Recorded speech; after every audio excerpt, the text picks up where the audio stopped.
Update please. అంటే భారత ప్రభుత్వం ఎంత ముందు చూపుతో ఉంది అని చెప్పడానికి ఇప్పుడు ఒక చిన్న అప్డేట్. యూరోపియన్ యూనియన్ కంట్రీస్ అన్నిటితో కూడా ఇప్పుడు జయశంకర్ అదేవిధంగా అజిత్ డోవల్ కొద్దిసేపు క్రితం వాళ్ళతో మాట్లాడడం జరిగింది.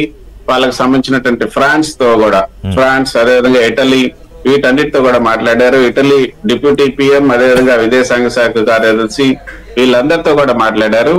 వెపన్స్ కి సంబంధించి మేము ఎప్పుడు ఆర్డర్ ఇచ్చినా సరే మీరు వెంటనే మాకు సప్లై చేసేలాగా మీరు రెడీగా ఉండండి. సో మాకు వెపన్స్ కావాలి అయితే అంటే ఇక మీదట పాకిస్తాన్ ఉపేక్షించేది లేదు అన్న ఉద్దేశంతోనే ఇది ఇక యూరోపియన్ యూనియన్ తర్వాత